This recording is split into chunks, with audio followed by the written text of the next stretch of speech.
At Arizona State University, we're bringing world-class education from our globally acclaimed faculty to you.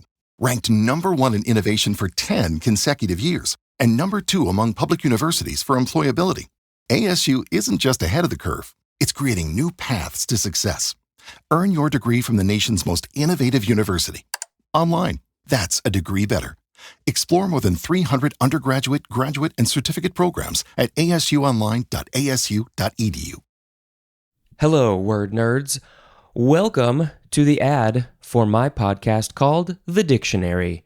My name is Spencer Parks. I host this podcast. I read the dictionary, the words, the definitions, etymologies, even more. I talk about it. I try to explain things.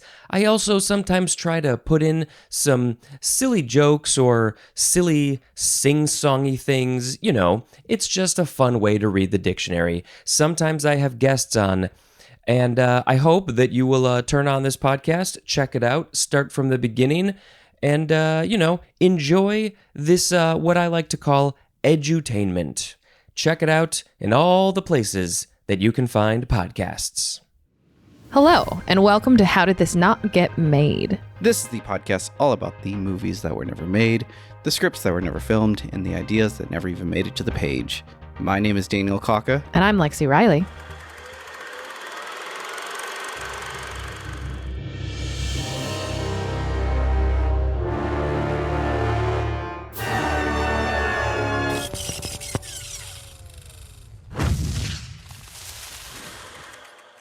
And we're back. I know it's been a little bit of a break. We had a bit of a... Life. Yeah, life changes have been happening. Jobs. If you haven't heard about the state of the industry in Los Angeles, it is down quite a bit. It's a fun time. Mm-hmm. To give a sense of kind of how bad it is, I've been hearing that production's down around like 20 to 30%. It's a much bigger number than that. Yeah. In Los Angeles, it's a much bigger. In Los Angeles, yes. Yeah. I talked to a tour guide at Warner Brothers Studios. Mm-hmm. He is a VIP tour guide. And one of the things that you do as a VIP tour guide is that you bring people into a soundstage. And he is... Oh, boy. Yeah. Now he says that most of the sound stages are empty and he only has like 1 or 2 productions that he can bring his tours to. When I took the tour, I guess a year and a half ago, they brought us on the Jennifer Hudson show because that was what was there. Mm-hmm. And I was like, oh. Oh, boy. But we're not here to talk about the state of the industry. We will go through that dread at the very end of the episode, like you mentioned. We are here to talk about films that did not get made or may be made, actually. Actually, the entire podcast is based on dread. It's just... Yeah. Oopsies. Stop, Hollywood, just stop giving us content. It's too much for us. Oops, all dread. We are only 2 people. We can only handle so much. Oh my God, it's so true. But we are going to be here to talk about Wile E. Coyote and Roadrunner. Meep. I have to ask, what is your history with Looney Tunes, with the Roadrunner and Wile E? So I was a big Space Jam kid. Mm-hmm. I liked Looney Tunes growing up. I was a Tweety girl. Mm-hmm. In fact, there was a cruise when we were children called the Big Red Boat. It was affiliated with Warner Brothers somehow because instead of Disney characters, you had all the Looney Tunes on the cruise. And I got tucked in by a massive Tweety bird. The dream. Yeah, but the whole cruise was like Looney Tunes themed, which all came screaming back as I was watching the homework for this episode. It does not surprise me that they did that. I mean, there is a great time. There is a Warner Brothers theme park, amusement park or something in Australia. Still. That's fun. I mean, we have Six Flags here, which they... Right. Six Flags used to really like hard partner with them. Mm-hmm. They still do. There. They still use characters. A lot of it is now DC, but yeah, they've used a lot of Looney Tunes cartoons and characters there. Yeah, I mean, the popularity of Looney Tunes is not what it was of our youth. Mm-mm. Not so much. We got a lot of other stuff. We got Paw Patrol now. Paw Patrol. Which is probably why this movie didn't get made. Maybe. We'll find out. I'm sure I'll find out exactly why not. Mm-hmm. Yeah. So for me, I grew up with Cartoon Network.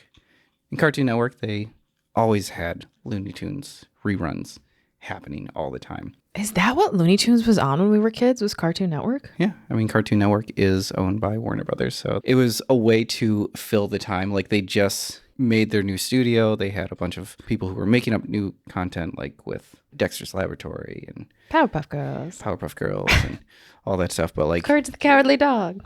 But then to fill the time during the day, they just had a bunch of Looney Tunes content that they just... It was their version of I Love Lucy. They could throw it into syndication as much as they needed to. Yeah, they would do the same thing with Hanna-Barbera as well. Ruby-dooby-doo. So, yeah, that's my exposure to it. I also watched Tiny Toons growing up. Oh my God, Tiny Toons. Wow, that just like fired in my brain. I forgot. There is a back pocket somewhere. Memory unlocked. Yep. I watched a lot of Tiny Toons. I watched Looney Tunes, but then growing up, I thought I was really into basketball. I was not. That's such a good sentence. Turns out I just really love Space Jam. I also think I had that for a while where I was like, basketball's fun. No, it's not. No, you just like movies. Looney Tunes and movies. That's what I wanted. You want to be Lola Bunny when you grow up. That's what phase you're at. Yeah. So that is it. Anything else? I know very little about this movie other than like things you've told me over time or like murmurings of it. So I'm very excited to like actually learn more about it. Yeah. So let's go down the road and learn about... And not get hit by a train, hopefully. A train, a bus, a truck. Dynamite. Yeah. But before we go down this road, we're going to go down the road of these advertisements. Explosions.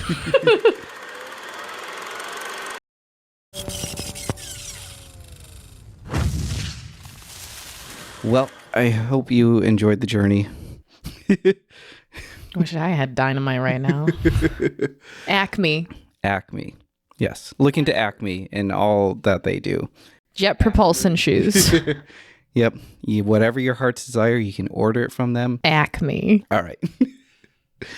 Wile E. Coyote and the Roadrunner made their debut on September 17th. When do you think that they actually first debuted? 1973? 1949. Wow. Yeah. Yeah. I was trying to make an assessment off of you were starting to say it, and I was like, what was going to come out next? I legit had no idea. It's older than Godzilla. That makes sense. By like 4 years, but yes. So it was a Looney Tunes and Merry Melodies theatrical short. This is something that I was taught when I was working at Warner Brothers, is that when it came to the Looney Tunes shorts and how they were utilized, was that not everyone had television. Right. So the only way that you could show these shorts were in front of movies. I mean, you also have kids going to movies, and the thing is, like, movies were made for adults, but then you had cartoons, and a lot of those cartoons were like, because they were associated with studios, Right. they were oftentimes like making fun of the That's movies. very clear. Yeah, so whenever you see like a worm that looks like Peter Lorre, and you're just like, oh, okay, I see what you're doing here. Yeah. Yeah. They're not subtle. No, they were oftentimes shown before movies. It was always like you had the newsreel, and then you had the short, and then you had the movie, and then you had the trailers at the end of the movie to show what other pictures are going to be coming out soon. Could you see if we switch back to that now? Yes, I hope so. Trailers at the end? Well, we won't have time to grab a cocktail. Yeah, but they also put all of the credits at the beginning of the movie. That's true. Yeah, so we still have time. We're always going to have time. Actually, if they do that, depending on the movie, we might have more time. Yes. Ooh, Marvel movies. Okay. So, yeah, premiered 1949. The idea of the predator and prey dynamic was not new to animation. We see it in the famous Steamboat Willie. Walt Disney, he repeatedly used it for the Big Bad Wolf and the Three Little Pigs. Even though he had a no sequel policy, he didn't like the idea of like reusing an idea, but because the Three Little Pigs and the Big Bad Wolf were just like gangbusters, he's like, do it again. Just keep going. There it is. He broke his own rule, Yep. and they've never stopped breaking Yeah, it. and it was because of this Of genre. the Three Little Pigs. We would eventually get the Chip and Dale getting chased by either Donald Duck or Pluto. Even Warner Brothers with Looney Tunes, they had Sylvester the cat and Tweety. Tweety Bird! They had Elmer Fudd hunting Bugs Bunny and Daffy. The prime staple of this genre. What cartoon do you think it is? It came from MGM Studios. MGM. The lion and a mouse? Oh, you're almost there. Mouse. MGM had a mouse. I was going off of the MGM like logo, which is a lion, and I was like, they must have made a cartoon at some point. Lion is a type of cat. This is a trap. And a mouse. Cat mouse? Mouse cat. Mouse trap. A cat chases a mouse. What's the famous cartoon where a cat chases a mouse? Sylvester and Tweety. Tom and Jerry. Oh, Tom and Jerry is MGM. Mm-hmm. Oops. I only know Tom and Jerry from Baby Mama. Really? You didn't watch Tom and Jerry? I did not watch a lot of Tom and Jerry growing up. I didn't watch a lot of cartoons growing up. I was watching black and white monster movies with my grandparents. Which explains a lot, doesn't it? Trivia is going to be a lot of fun later. So by the time in the 40s, this formula had become oversaturated and overused. And Wile E. Coyote and Roadrunner was actually meant to be a parody of this trope, but instead became the prime example of this genre. Yeah, that's what I was like. To me, that's the staple. But yeah, Tom and Jerry's a pretty obvious one. Yeah. It's like how Scream was supposed to poke fun at these like slasher horror films and ended up just becoming the thing that the original Scary Movie became the most iconic horror movie. Yes, it did. Yeah, but for those who are not familiar with the formula, it's pretty simple. Coyote is hungry and he wants to eat the Roadrunner. Wile E sets up a trap.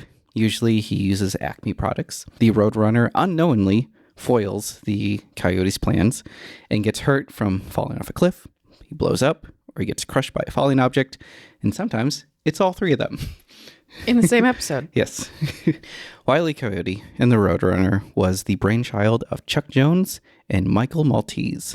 The idea was originally going to be a one-off to poke fun at the overuse of the tropes and the predator-prey formula.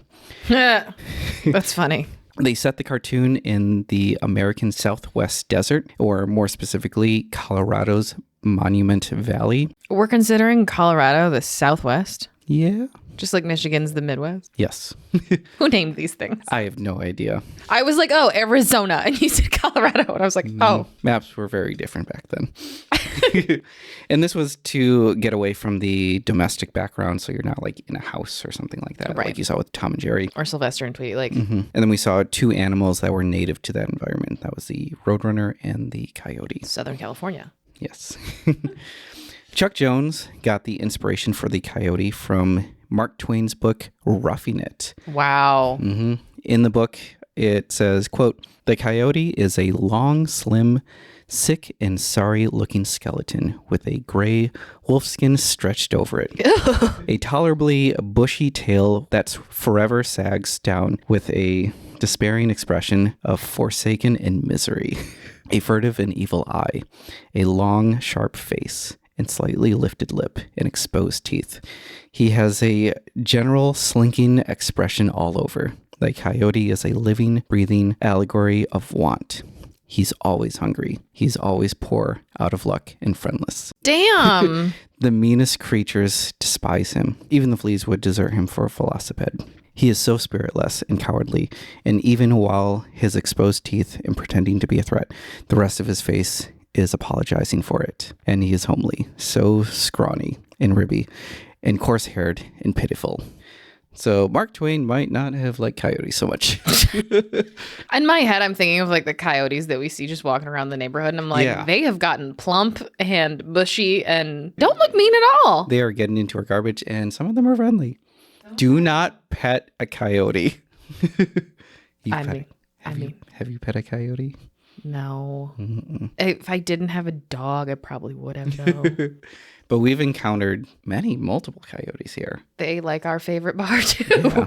So, this passage does give us great insight into the look of the cartoon coyote. But to make him more cartoonish, Chuck Jones actually took the model of Bugs Bunny and then he tried to like make it the opposite of him in every way possible. So like whenever there was like rounded edges, he tried to make it like sharp and jagged. So like, you know how Bugs Bunny has like the chubby cheeks? You can see like with the coyote, he still has the cheeks, but they're like kind of scrawny. And I actually was thinking that Mark Twain's description that's the animation 100%. Oh yeah. Like you can see the influence with like the teeth and the like the scrawniness, but like the floofy tail. Yeah.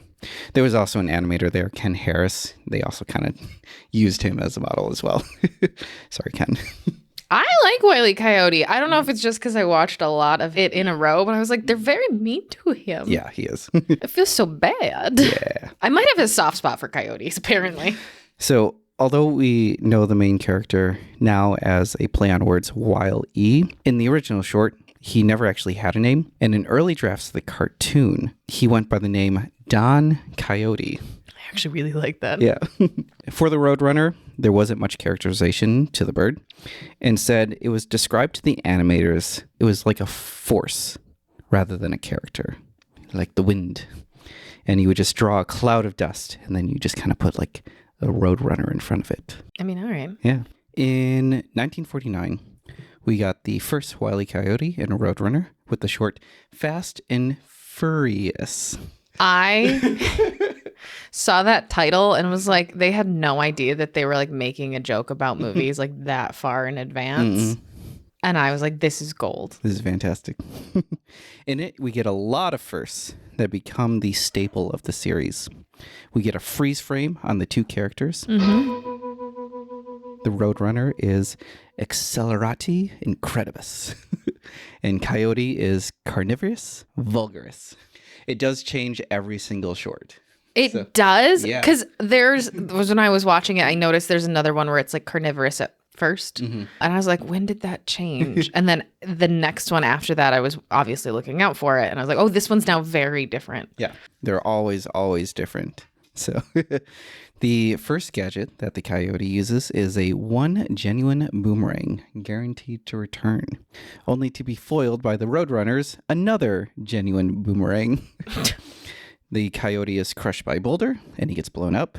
He paints a tunnel on the rock only for... That's my favorite one. Yep, only for the Roadrunner to go right through it. And then he winds up and he's like, okay, if he can do it, I can do it. Yep. And he's like, all right, 1, 2, 3. Boing. It's so good. And the Coyote is suspended in the air until he looks down, and then he descends to his whistling doom. It's always when he looks. I'm like, Orpheus, stop turning around and just trust the process. I remember there was a episode, or if it was the movie from Tiny Toons, there was a point where the characters had to like walk across a chasm of some sort, and they're like, oh, so if we just don't look down, we won't fall. So they like step off the cliff and they're looking up and they don't fall the entire time that they go across. Yeah. Don't look down. Don't look down. The very first Acme product that we see is a loosely fitting super outfit, which fails to give Coyote super abilities, and he ends up falling off the edge of a cliff. Again, though, he gets pretty far out and then he looks down. Yep. Just don't look down. Moral of the story. I will note that this is the only Acme product in that first short. That surprised me. I thought it was going to be like everything is Acme, which eventually they started doing. I also, as a kid, remember there being a lot more Acme products. Yes. And I was like, there's not as many. Yeah, it's surprisingly very little. And in the last bit, the Coyote gets run over by a bus, and he mistakes the bus's horn for the Roadrunner's beep beep. I like the Roadrunner just laying in the back of the bus like, hey. And like, I never noticed the tongue. Oh, yeah. And I was like, oh, okay. And then I couldn't not notice it and everything after that. In fact, it was supposed to be a farce on chasers, and this was actually lost upon most audiences. But instead, this kind of laid out the rules for like chasers. This is kind of what they started calling this genre was the chaser genre. Now, I mentioned before that this was supposed to be a one-off. Jokes on them. Yeah. The short did gain a lot of popularity, and there was a lot of demand for another one. And audiences, they would not get one for another 3 years until they got the short beep beep. Meep, meep. Now, something that might have been established, although it's not fully confirmed, it was Chuck Jones's 11 rules to make a Wile E. Coyote and Roadrunner short. Wile E. Coyote. Yes, Wile E. W-I-L-E-E. Coyote. The list was made known in Chuck Jones's 1999 autobiography, Chuck Amuck, The Life and Times of the Animated Cartoonist. What a great title. Oh my God. So here are the 11 rules. Now, I will say that I do have some footnotes in there because there are some like Addendum A and B. there's like some exceptions and whatnot. So the Roadrunner cannot harm the Coyote except by going beep beep. Beep beep. He can just annoy them. That's he it. just annoys him in any way.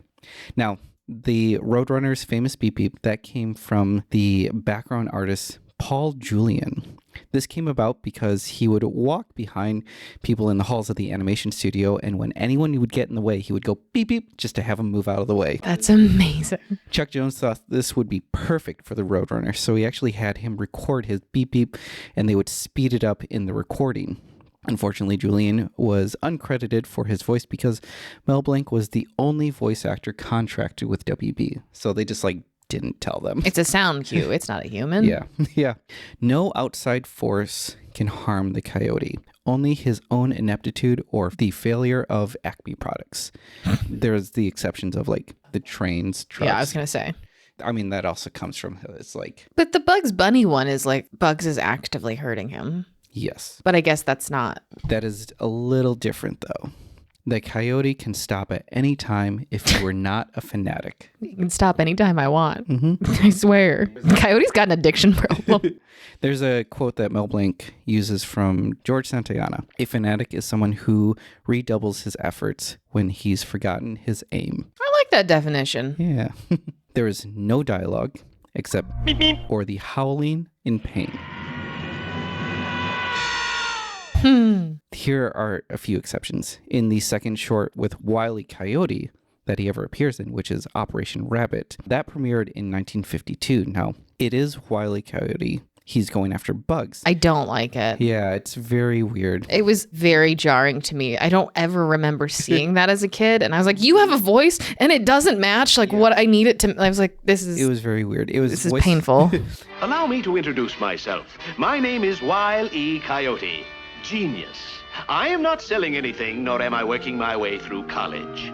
So let's get down to cases. You are a rabbit, and I am going to eat you for supper. That was Mel Blanc who voiced it. Oh, that makes so much sense. But this is where we actually get his name for the first time, right, where he introduces himself as Wile E. Coyote to Bugs Bunny. As a salesman. Sort of. Now, I'm here to eat you. This dynamic didn't really go on for very long. Thank God. They don't have the same charisma. It was only 5 shorts that they had done together total. And then in the late 60s, there was a series of Wile E. Coyotes in Roadrunner comics that were published. And in them, you can actually see their speech bubbles, and they talk in Shakespearean prose. So classy. Yeah, it's odd. Both of them do. Even the Roadrunner. I don't need either of them to speak, They really. should not be. They don't need to. No, it has a vaudevillian feel to it. And I'm I don't. Yeah, there's so much visually there that you can understand the story without any dialogue. Yeah, there's so much that's unspoken. Mm-hmm. Another rule, the Roadrunner must stay on the road for no other reason than he is a Roadrunner. The only exception is if the Coyote lures him off the road with a road-like deceptive path. Mm-hmm. The white line. Yes. All action must be confined in the natural environment of the two characters, so it needs to be in the Southwest American desert. Colorado. Yes.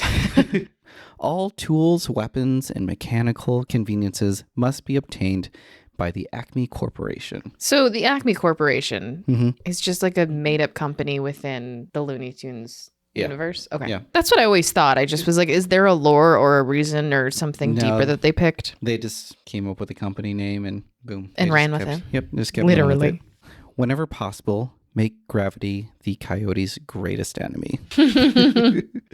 The Coyote is always more humiliated than harmed by his failures. Yep. Me too, man. Me too. Something you touched on earlier. It says the audience's sympathy must remain with the Coyote. Yeah, I mean, to Roadrunner's kind of a jerk. Yeah, in the end, we always kind of feel sorry for the Coyote.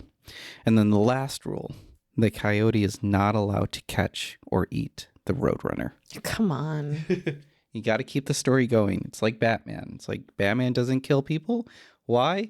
Because then that villain can't return in the next comic. No comment. The rules didn't seem to be that strict.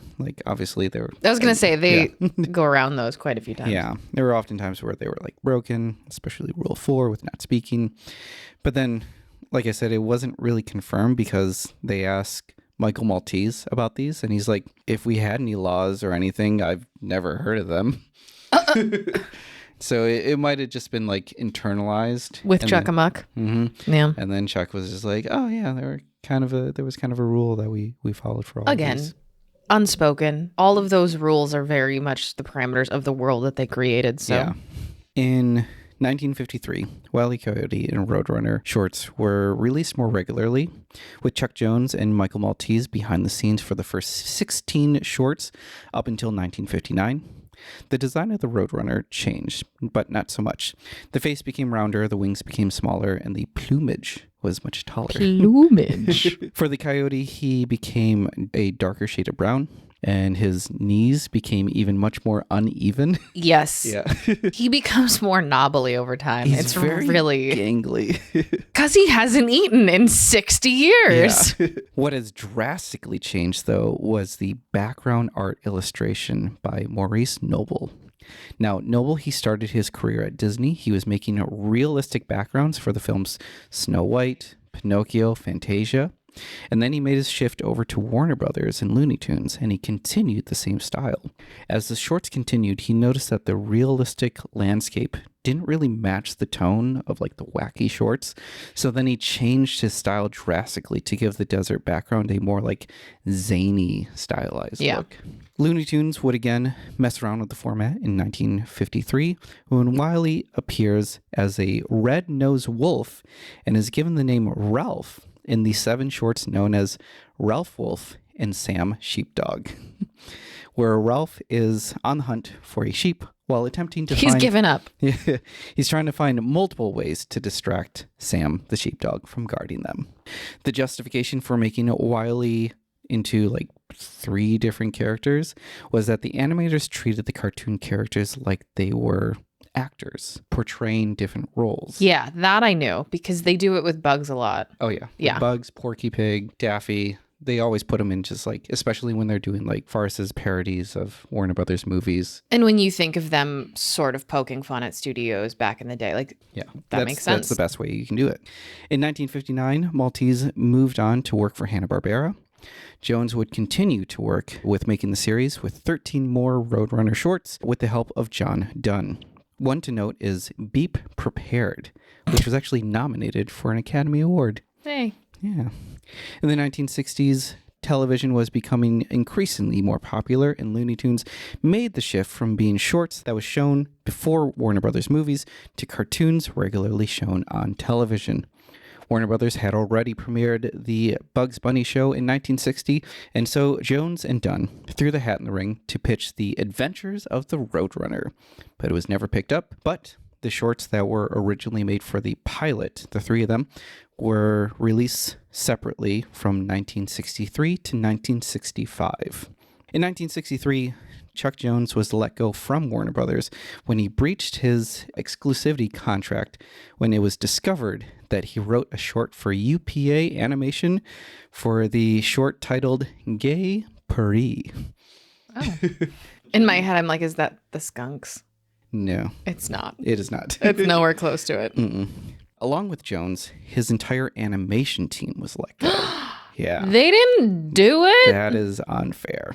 God. Now, this didn't seem like a targeted... He's upset, too. Tim. Mm-hmm. He was on the picket line, too. Yeah. He also lost his job. This didn't seem like a targeted attack, though. It was known that the animation department was not well liked by Jack Warner.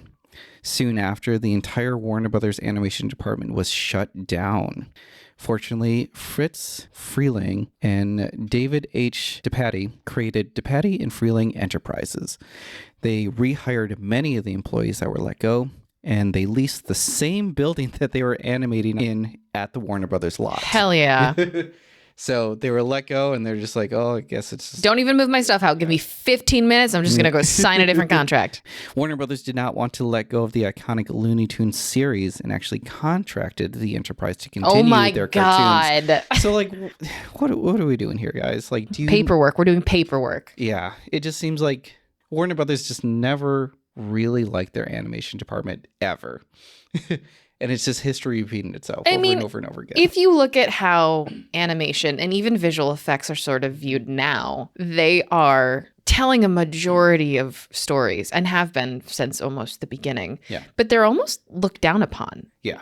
Like, oh, you're not a live action movie. And it's like, but you can't make, especially now, you can't really make a live action movie without any sort of visual effect. No, like they all need it. And like animation is its own complete story. And now there's kind of this weird pride whenever there's a movie that comes out and they, quote unquote, don't use CGI. I'm not going to get on that soapbox. Yeah. It seemed to be business as usual, but the animation studio was limited with half the budget that they were used to, and they used limited animation styles to make up for it. This era of Looney Tunes has been looked upon as the worst in its I was going to say the golden history. era. Yeah. The studio made 60 new Looney Tunes shorts, with 14 being Roadrunner shorts. And of those 14, 11 were dedicated to a third-party format films. Yeah. DePatie and Freeling were unaware of the 11 rules of the format. Yeah, that format was immediately broken. The Wild Chase, the pair was put into the real world with people, and Wile E teamed up with Sylvester, and the Roadrunner with Speedy Gonzales. Mm-hmm. Yeah, it's very strange to see them kind of out of their element. Is Sylvester and Tweety considered a chase? Yes. They always had more of a story to me. I don't know why. That's because of the grandma. Yes. With the bat. Yes. The other rules that were broken were Wile E. He was being thwarted by outside forces and not of his own volition, of his own efforts, and many of the gags were recycled from the previous cartoons. WB canceled their contract with DePatie and Freelong Enterprise. No, we fired you. We're going to fire you again. Yeah, after 3 years. And with it, the Roadrunner series had skidded to a halt in 1966. The duo would live in reruns on CBS's The Roadrunner Show in 1966 that would feature shorts from the Chuck Jones era tied together with new bridging sequences. In 1968, CBS premiered the Bugs Bunny Roadrunner Hour. A whole hour? Yeah, but they were using the same rerun format until 1975. When ABC acquired the rights to Looney Tunes, they basically just did the same thing. In 1979, we got the Bugs Bunny Roadrunner movie. Now, this wasn't really a movie in the traditional sense. Instead, it was a collection of already made Looney Tunes shorts compiled together, with Bugs Bunny bridging the sequences all together. The film took highlights from the Roadrunner shorts and sprinkled them into the feature. Later the same year, Looney Tunes came out with the Christmas special, Bugs Bunny Looney Tunes Christmas Tales, with 3 new shorts. And for the first time in 13 years, had we gotten a new Roadrunner short. So they're just repackaging the Yes. old stuff for 13 years. Yeah, that's nuts. You could never do that now. One of the new Roadrunner shorts, that was Freeze Frame. That one was actually directed by Chuck Jones. He's back. Yeah. And after 17 years. So this is 13 years after being like, Fired. yeah. And then 17 years later, Chuck Jones finally made another Roadrunner short. Life is like wild to be Yeah. like 17 years later, I'm going to revisit a character. Yep. Although Jones would have to break one of his rules and set Oh, no. He did set the short in the alpine landscape because it's Christmas. Colorado. Chuck Jones would get another chance in another TV special, Bugs Bunny's Bustin' Out All Over. This one came out. Excuse me? Yes. We didn't really think names through too much back then. But this was in 1980, and he was able to direct Soup or Sonic. And finally, the formula was back. The names are really, really great. Yes. Of course, this wouldn't be a proper cartoon if it wasn't for its commercial usage. The most notable is when Plymouth licensed the Roadrunner name in 1968 for their muscle car, Plymouth Roadrunner, and proceeded to make new models until 1980. The car had Roadrunner decals all over it. It had a Coyote Duster air filter, and the horn even sounded like the character. They spent a lot of money to make sure that... Is this Toyota? Who did this? This is Plymouth. Plymouth. Plymouth no longer a thing. Yeah, it was part of Chrysler. It's a really beautiful car. That's wild. Yeah. Now, the influence of Wile E. Coyote and the Roadrunner were everywhere, and one film in particular tried to cash in on trying to emulate it. In 1979, Columbia Pictures released The Villain. Have you ever seen The Villain or heard of it? No, but I hope that there's a twirly mustache involved. Kind of. It starred Kirk Douglas, Anne Margaret, and Arnold Schwarzenegger. What year was this? 1979. Critic Gene Siskel stated in his review, "Villain is like Roadrunner, but isn't funny." Oh my God. The film stole many gags from the cartoon. Oh my God. The poster. Yeah. That's not going to age well. It's rough. The fastest fun in the West. Oh boy. Yeah, the film stole a lot of the gags from the cartoons, but putting it in real life just did not work. Yeah, there's a reason. Yeah. Wile E. Coyote and the Roadrunner did make small cameos in Who Framed Roger Rabbit. Although the film was supposed to take place in the 40s, before the two were ever created, Robert Zemeckis made the exception because he was such big fans of them. The two would continue to live on through cameos in Tiny Toons Adventures and the Animaniacs. For the very last time we got a Chuck Jones written and directed Roadrunner short was in 1994 with Chariots of Fur. The pair would continue to live on in other shorts and animated variations. There was the baby versions of the two in Baby Looney Tunes. I remember Baby Looney Tunes. In the short Little Go Beep. There was the Extreme Looney Tunes Unleashed, a kind of superhero futuristic team-up where Coyote is Tech E Coyote and Roadrunner is Red Runner. It's weird. This was a cartoon from our childhood? No, I think this is past our time. Past our time? We're was our time? We're too old for that? There was a series of 4 shorts done in CGI animation released in 2010 that was paired with various DVDs, and one premiered at the 2014 Annecy International Animation Film Festival. The two would also appear at the ends of various episodes of the Looney Tunes show, and they would show in 19 limited CG animated shorts. There's a lot of other places where the two have made their appearances. There's too much for us to mention all here because we'd just be here all day. But if you want to see any of the latest Roadrunner shorts, currently right now, I don't know if they're still going, because it's on Max, it's HBO, it's Warner Brothers. The latest cartoon from Looney Tunes is the Looney Tunes Cartoons, which is currently on Max. The first short that was created after Chuck Jones's death was The Wizard of Ow. No, I did not like this one. It was released in 2003, and it was included on the DVD of Looney Tunes Back in Action. Looney Tunes Back in Action. Mm-hmm. That's, The Mummy. right? And Jenna Elfman of Dharma and Greg. Yep. What a deep cut. Which they also made an appearance in, the two of them. The Roadrunner and the Coyote. In Back in Action. I've not seen Back in Action in a really long time. We'd always bring it up on the Warner Brothers tours because there was a scene on the Warner Brothers lot where Daffy Duck takes the Batmobile and backs it into the water tower, and the water tower tips over and water splashes everywhere. The other films where they have appeared is in the 1996 Space Jam. Yes! And again in the 2021 Space Jam: A New Legacy. Yeah. Although the duo had their time on the silver screen, given where they started, they never actually had a feature-length film. That was until Warner Brothers Pictures announced in 2018 that they were developing a film, Coyote versus Acme.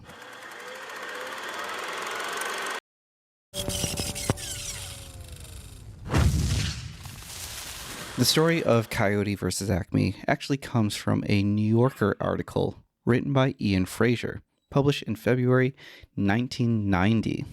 Whoa. Yeah, it is an argument from Mr. Coyote's attorney, Harold Schaff, where he laid out an argument for how various Acme products failed and how they caused his client personal injuries, mental suffering, loss of income, and that Acme has a monopoly over the manufacturing of these products and does not allow outside competitors.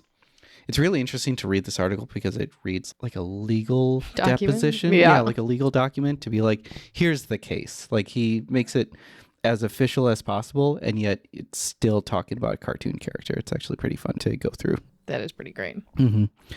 The products mentioned in the argument were the Acme rocket sled, rocket skates, the Little Giant firecracker, self-guided aerial bombs, and spring-powered shoes. Oh my God. The injuries listed were pretty comical. The following disfigurements to Mr. Coyote: 1, severe singeing of the hair on the neck, head, and muzzle. Sooty discoloration. Fracture of the left ear at the stem, causing the ear to dangle in the aftershock after creak. I don't know why that really noise. grossed me out. 4, full or partial combustion of whiskers, producing crinking, frazzling, and ashy disintegration. Radical widening of the eyes due to brow and lid charring. Oh my God. The sequence of collisions resulted in systematic physical damage to Mr. Coyote, flattening of the cranium, sideways displacement of the tongue, reduction of length of legs and upper body, Whoa. and compression of the vertebrae from base of tail to head. Repetition of blows along a vertical axis produced a series of regular horizontal folds in Mr. Coyote's body tissue, a rare and painful condition in which caused Mr. Coyote to expand upward and contracted downward, alternatively as he walked. The accordion. Yep. A accordion-like wheezing with every step. Oh my. In conclusion, Schaff argued that Acme Company should pay $38,750,000 in damages. Seems low. There was like a breakdown of it, and I just like totaled it all up. That's amazing. Yeah. This was going to be the basis of the movie. So this was what inspired it, was that. I don't know That's if they so were going to fun. do like exactly the case that there was on there, but they do love the idea that Coyote being represented in a court drama would be pretty great.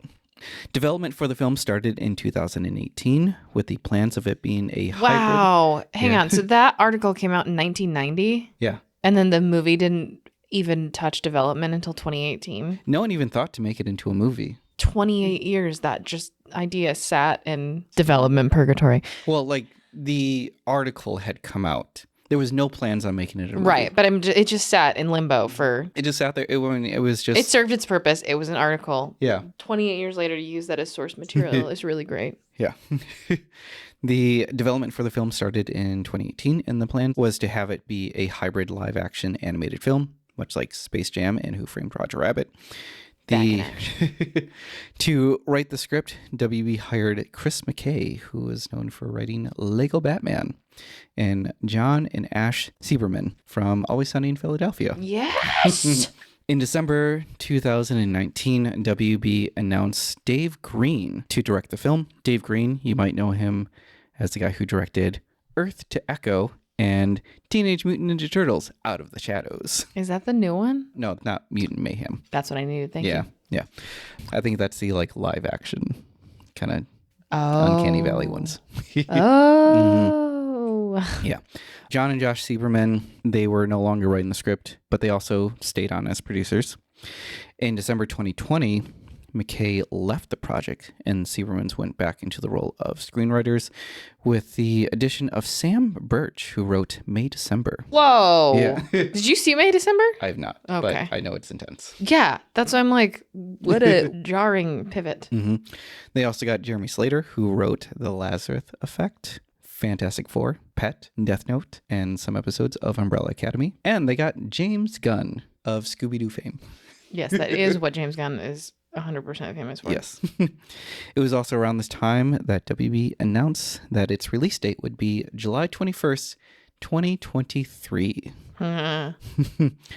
The cast was Eric Bauza. He would voice Wile E. Coyote along with other Looney Tunes characters. I don't need him to have a voice. Well, I mean, if he's going to yelp or anything, but if you right, don't yeah, know that's who Eric Bauza is, like, he is the voice of Looney Tunes right now. Like, he does most The Mel Blanc of our time. essentially, yes. Okay. So they just brought him in because, like, yes, he'll voice Wile E. Coyote, but he's basically there to, like, voice any character that's there. Got it. Yeah. Acceptable. I was like, we're breaking the rules. Will Forte and Lana Condor, which you may remember from To All the Boys I've Loved Before. I've actually never seen it. Oh. I know. I'm the target audience. They were there as the Coyote's lawyer. And then Acme had a defense lawyer. Who do you think? I have no idea. Oh. I literally was under a rock for this. It is someone that you don't see. The Invisible Man. John Cena. Oh. I don't get that reference. Oh, he does a thing where he I puts don't his get hand out in front of much. his face. You watched a wrestling or two. No. That I am not the target audience for. All right. That's his move? Yeah. You don't see me? Yeah. Okay. It's the thing. I don't understand wrestling. Anyway. I mean, I get why people like it, but Yeah. So John Cena was going to be Acme's defense lawyer. wow, John Cena and Will Forte. There was a list of other Looney Tunes characters that were confirmed. There was Foghorn Leghorn, Yes. Granny, Sylvester the Cat, Tweety, Bugs Bunny, Daffy Duck, Elmer Fudd, Yosemite Sam, and Porky Pig. Do you know how I know who Foghorn Leghorn is? Because of Knives Out? No. Oh. Because of Friends when Phoebe's getting a tattoo and she's like, Foghorn Leghorn. As a kid, I was like, I need to know what tattoo she wanted. And then I looked it up and was like, what? That is funny, but it is Warner Brothers property. Huh, interesting. Because she's like, I'm going to get a tattoo of a lily because of my mom. Foghorn Leghorn. Only Lisa Kudrow can pull off that line. Filming had began in March 2022 and wrapped in May of that year. Oh, I didn't know they filmed it all. This is so exciting. I'm pretty up to date on film news, but for some reason this one has slunked on by. And where do you think they filmed it? Not here. If you think about the landscape of where Coyote... I hope Colorado. Well, you're close because it's Alberta, New Mexico. Well, that is the American Southwest. Finally. While principal photography was in production, WB quietly removed Coyote vs. Acme's release date and announced that instead of that, there was another film that had John Cena in it that premiered on July 21st, 2023. What movie was that? It's a big hit. She's got the helmet on. Suicide Squad? Barbie. Oh, right. I wasn't listening to release date. I was listening to John Cena and going through John Cena Warner Brothers properties. Did he actually make the cut of Barbie? Yeah, he was in the ocean. He's one the of merman, mermaids. yeah. There's so many parts of Barbie that is... It was a bit of a stretch, but yeah. On November 9th, 2023, it was reported by Deadline that Coyote vs. Acme was canceled, even though the film was near completion.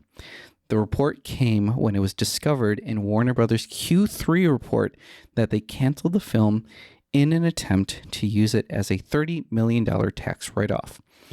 The production was estimated to have cost $70 million to produce. They didn't even announce it. And most of the crew members working on the film, they were still working on the movie when that news was announced. This was the third devastating blow to the studio since David Zaslav had become CEO.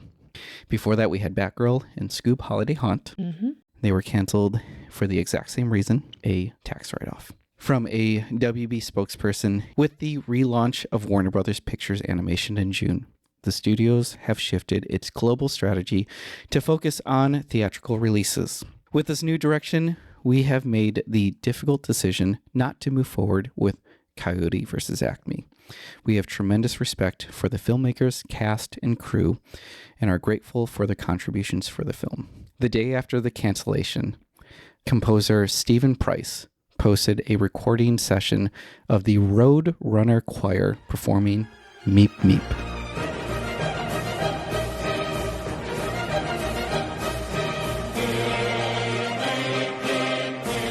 The language is almost identical to what they said about Scoob. Yeah. And this was what, 2022? 2023. Are we pre-strike or are we in the strikes? That would have been... We're in the strikes at this point. We are in the strikes, yes, because March, April is about when it started. Obviously, this is sad, and they shot the whole thing. With the state of the industry, I think everyone is trying to just figure out how to save the industry from dying. So I always am like, yes, it's awful and terrible. It always reminds me of Joey and Rachel living together where you're just throwing pasta at the wall. Yeah. Or wet paper towel. I threw wet paper towels here. It's a wet paper towel. Yeah. What's heartbreaking about the cancellation of this film is that this is the same as how we felt when Batgirl and Scoop Holiday Haunt was canned. The film was basically complete. Many of the filmmakers that worked on the film called Warner Brothers furious with this decision. Zaslav is treating the studio like a hedge fund and not a film studio. Other filmmakers canceled their meeting with Warner Brothers, preventing themselves from seeing the same fate. Fair. What makes the situation even worse is that the film was praised in its test screenings, receiving an A rating from test audiences. For those who were making the decisions to cancel the movie, they never even screened the final film. CEOs and chairpersons of Warner Brothers Motion Picture Group, Michael DeLuca and Pam Abdi, they saw the director's cut, and that was it. Warner Brothers Pictures animation president Bill Damaski only watched the first audience preview, and David Zaslav, he never saw the movie at all. On November 13th, just 4 days later, Warner Brothers reversed their decision after the major backlash. The film wouldn't be canceled, but was given back to the filmmakers to allow them to shop it around to other distributors. Okay. According to Deadline, Amazon, MGM, Apple, and Netflix were interested. By December 8th, it was reported that Paramount and Sony expressed interest in distributing the film, and Netflix and Paramount placed a bid to buy distribution rights, and Amazon was still expressing interest. I mean, at this point, there's enough marketing and PR that you don't have to pay for that. Yeah. In the hopes to bring attention to the matter, voice actor Eric Bauza, he posted on his Twitter an official screenshot from the film. The screenshot that most every news outlet now uses, which is Wiley sitting next to Will Forte, and Lana Condor is right behind them. In the caption, it says, "See ya in 2024, Coyote versus Acme." Well, it's 2025. Yeah. So... Yeah. By February, it was announced that WB was rejecting all the bids from Netflix, Amazon, and Paramount because this makes me more upset. Yeah. Because none of them were meeting their asking price of $75 to $80 million. It was rumored that the film would be shelved and possibly deleted. What? Yeah. Why delete it? I don't know. In the age of the cloud. So the editor of Coyote vs. Acme, Karsten Kirpanik, he tweeted out, "Coyote vs. Acme is about a giant corporation choosing stock over empathy, doing nothing illegal, but morally shady stuff for profit. It's a David versus Goliath story. It's about a cynical and casual cruelness of capitalism and corporate greed. No wonder Warner Brothers doesn't want to release Coyote vs. Acme."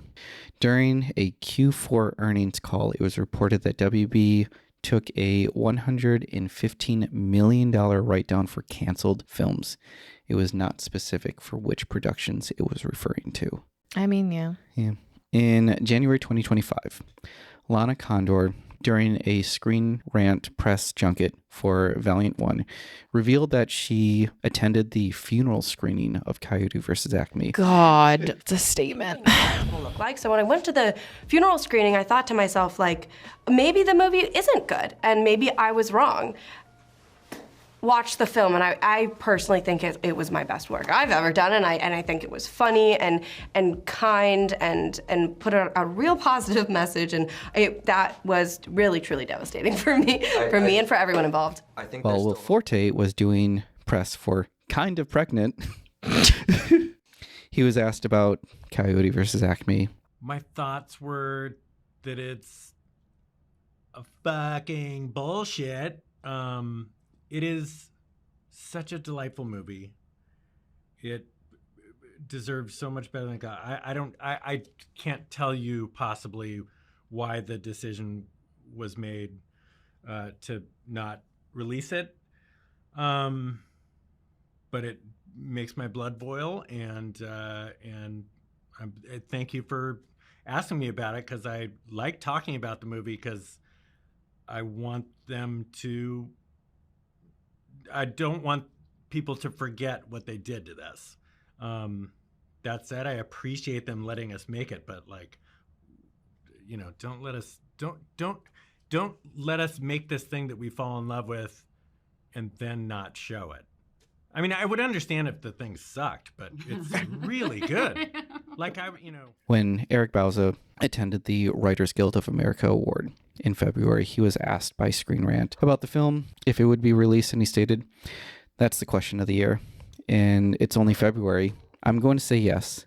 If the movie The Day the Earth Blew Up, a Looney Tunes movie, which opens on March 14th in theaters everywhere, if it gets a lot of money, then we might see Coyote versus Acme. Stranger things have happened. And if we don't, I'm going to put the movie under everyone's seat as a DVD." No, I'm just kidding. I was kidding, David Zaslav. You didn't see that here. So wait, The Earth Blew... The Day the Earth Blew Up. That has released already? Mm-hmm. Did it do well? I don't know. And we're going to find out after these ads.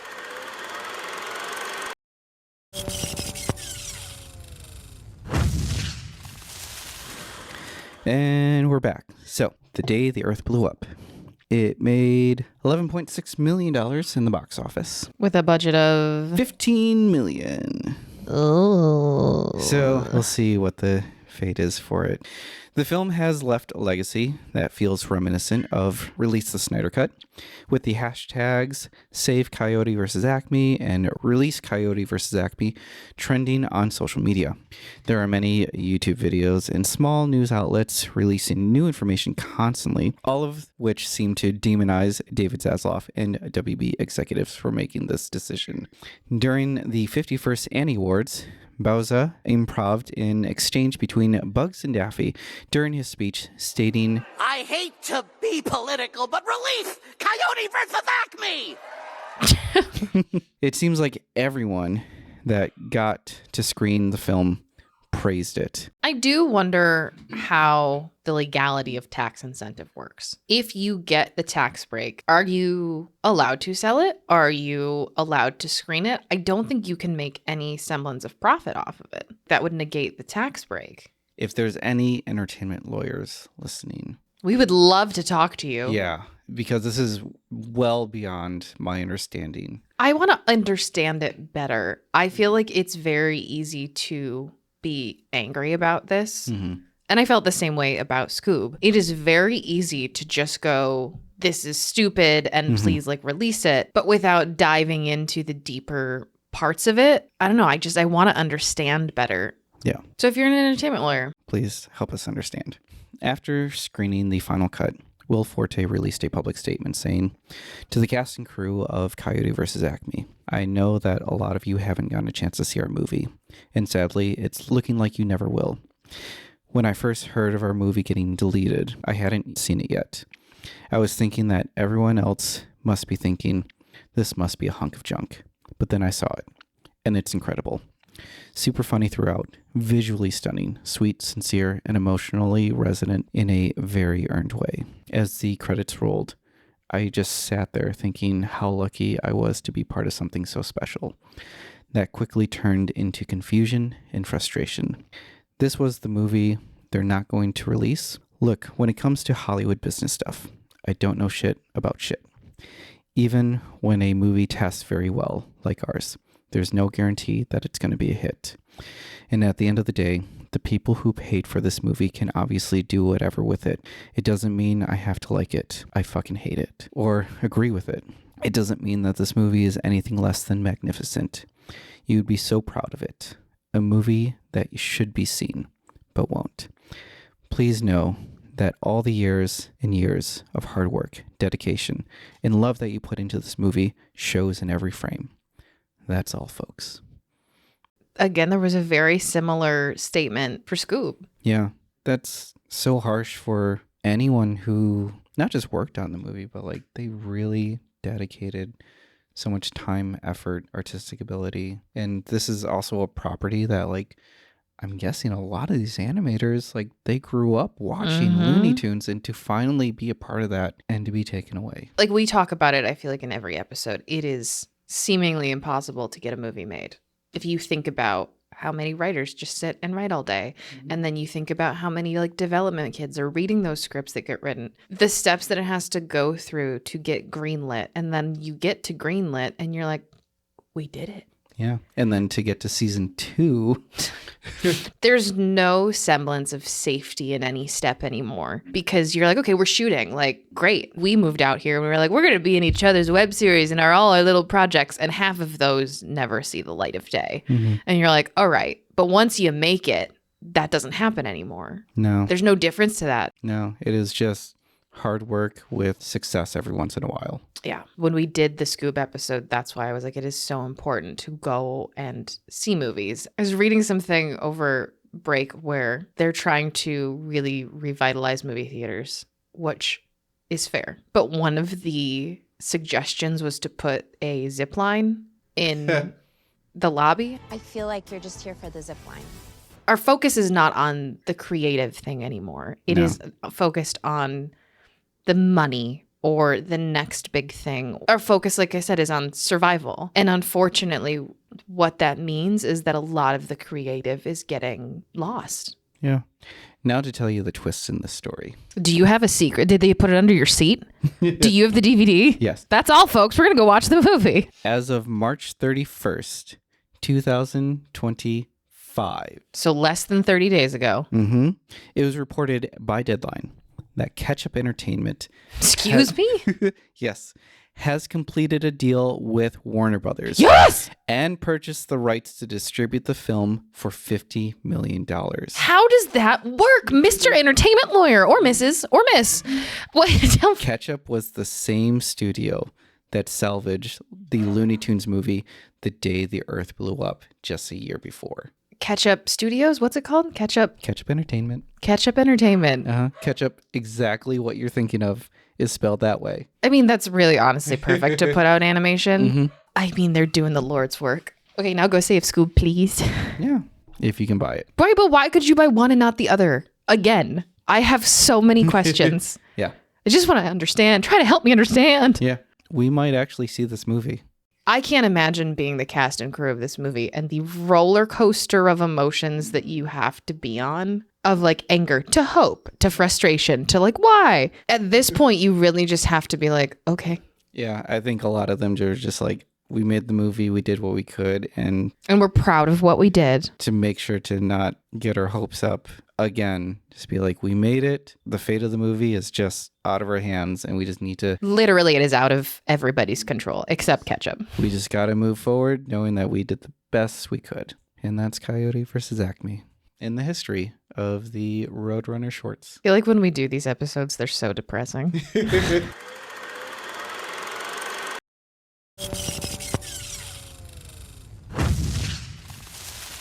What's a movie? It's a very different podcast. We don't have time for that. Okay. So we're going to get into recommendations? Yeah. Let's do recommendations. We always do movies, but I'm going to do a show this week.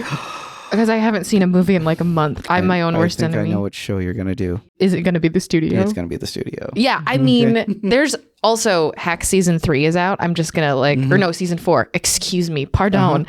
Oh man, I'm going to do both. I love them both so much. So as depressing as this episode has been, the thing that gives me hope is watching The Studio. Yes. Because it is shot on Warner Brothers. Yeah. Being a former tour guide, they're like...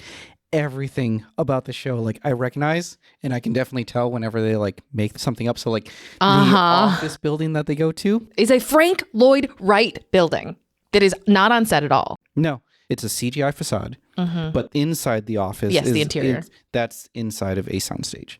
Also, they're doing a lot of oneers, and as someone who understands the stitching of a oneer, even the second episode, which is about a oneer, is all shot as a oneer.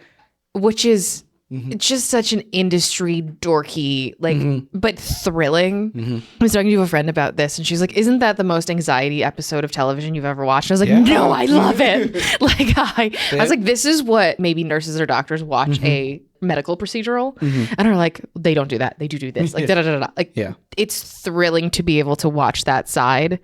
I hope it gets many more seasons because. One, it's shot here. Right here on the lot. Right here on the lot. And there's a joy of filmmaking in every single frame of that. Yeah. And you can tell that like Seth Rogen is ecstatic to be. Everyone who's on the project is incredibly excited to be there. And it just emanates. Like Catherine Hahn, her career has been on the steady incline forever.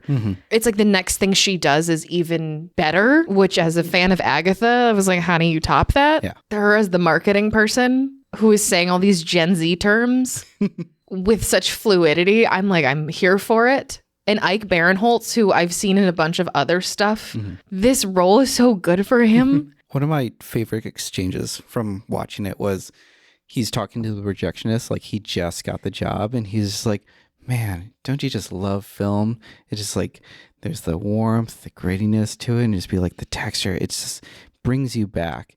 And then the projection's like, yeah, it's a pain in my ass. Digital, I just push a button. Oh my God. It's so good, and it feels like old Hollywood film, but also still super modern. Also, Catherine O'Hara's in it.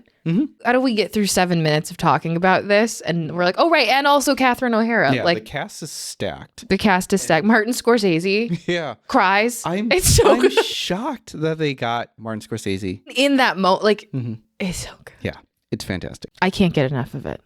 When you're done with that, because it's short, watch Hacks. Yes. Have you watched the new season of Hacks I've yet? not.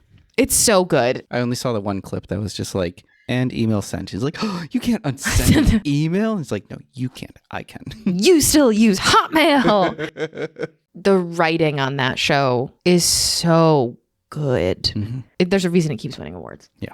I think that as a concept could get stale very quick. The new season has really changed their dynamic in a way that like you cannot come back from the things that have been done. And to watch them both grapple with that. We've seen them be buddy-buddy. There's always a problem.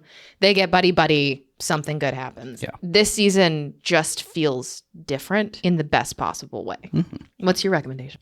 I have 2 recommendations, but they... You were going to judge me for having 2 and you have 2. Well, they have the same common denominator.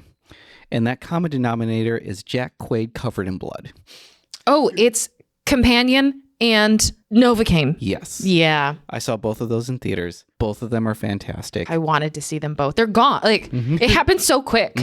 Yeah, you have to like get on it as soon as possible because these are such small movies. But like, I loved both of them. Both of them are very like high concept type movies. They're very different movies. But with Companion, he has a robot girlfriend that he can kind of control.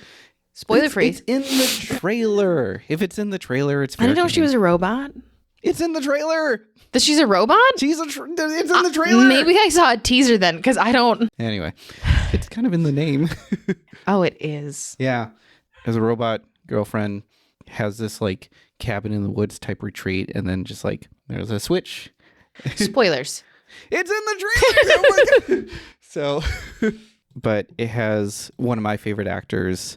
Jack Quaid. Outside of Jack Quaid. Harvey Guillen. He plays Guillermo in What We Do in the Shadows. He's in the movie, and he's fantastic. You know that What We Do in the Shadows is like one of those shows that I'm holding. It just ended, so. Is it done? It's done. Okay. Done. Yep. That's what I was holding. And then the other one's Novocaine, like the idea that he can't feel pain and uses that to his advantage to basically get his new girlfriend. It's kind of hard to figure out. He likes her, right? They work at a bank. This trailer I saw a very long version of, so like no more. Yeah, like they went on one date and then like she gets taken by bank robbers and he's like, oh, looks like now's my chance. Yeah. And it is so great. And the girl he's after is Amber Midthunder. The thing that I really like her from is Prey, which is the Predator movie. Yeah, that was really good. Yeah, so like she's fantastic in this movie. It also had, I didn't recognize him at first. What I saw was his smile. Oh, is it Jack Nicholson's son? Yeah, Ray Nicholson. Yeah. And I was like, that is a what? copy paste. And I was like, why is that? Yeah, as soon as the corners of his mouth tilt up, you're like, there it is. So like if ever you need a new Joker. So Novocaine, Companion, both of them are great. And for whatever reason, like every Jack Quaid thing that I've been watching, like even The Boys, covered in blood. Always. Every Scream. time. Yep. Covered in blood. Covered in blood. So I don't know what it is. That's his type. He is choosing. He just does movies where he's covered in blood. It's just covered in blood. It's just like every Radio Silence movie. Covered in blood. Character covered in blood. Listen, I'm here for it. I love him. As sad as it is, and as much of a decline as the industry is in, there are some really good things coming out. Yeah. I feel like we hit a lull where we were hitting IP. Mm-hmm. And like, granted, IP is still going to make a lot of money, so I get it. Yeah. I feel like this year we've seen, from my perspective, we've seen a lot of creative and new stories. I think the era of a $350 million movie is gone. Yeah. And I don't know that I'm sad about it. Yeah. Well, like the best example that we have right now is Sinners, the Ryan Coogler movie. I'm so excited for Sinners. For the very first time, Ryan Coogler is outside of IP, outside of a movie based on a real story. This is a movie that he wrote himself from his brain box.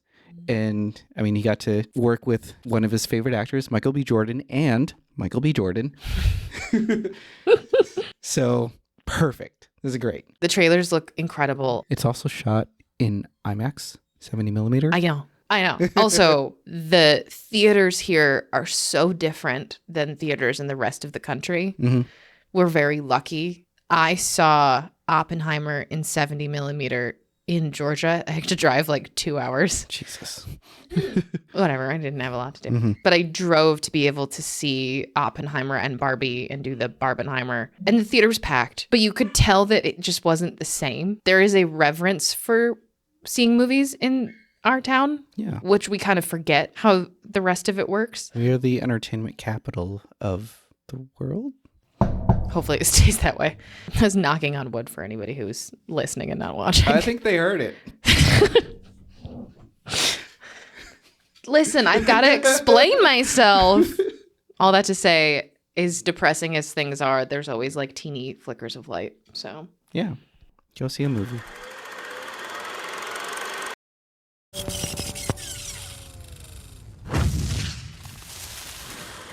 So that's going to do it for our episode.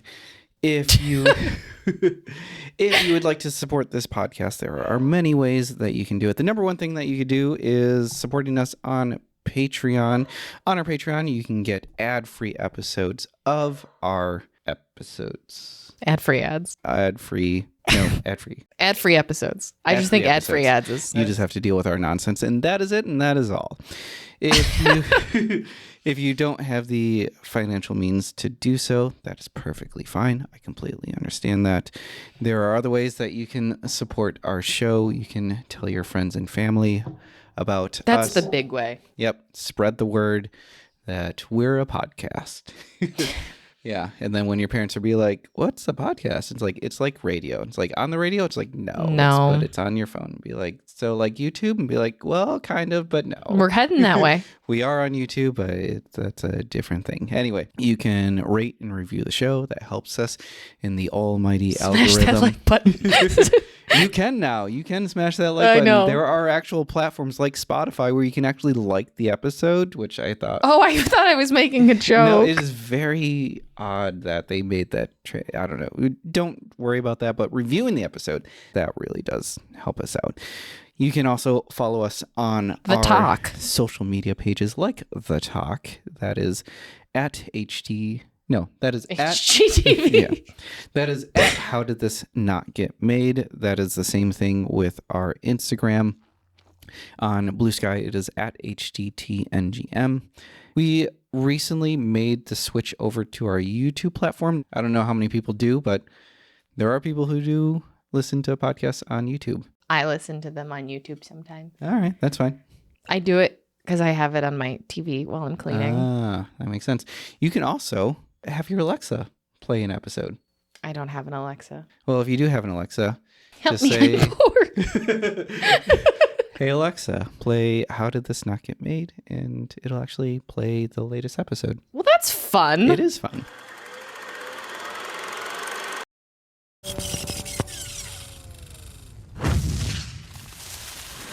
Editor Dan here with host Lexi. You're all the same. Editor Dan is in a different tone No. than host Dan. I No. have different inflections. Unnecessary. Even the dog's upset.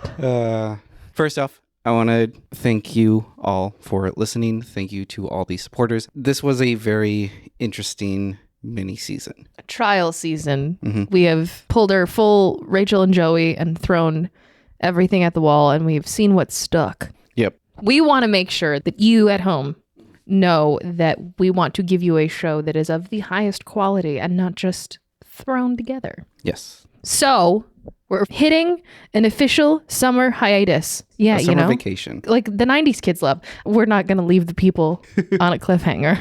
No. The feed is going to be taking a break, but we are not. We are going to continue working during this break to bring you a more consistent season with the quality of episodes that we want to be able to give you. With explosions and music.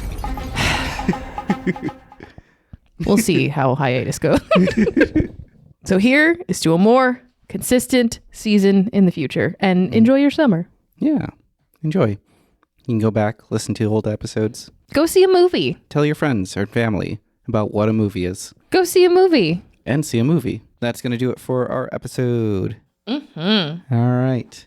Beep, beep. Meep, meep.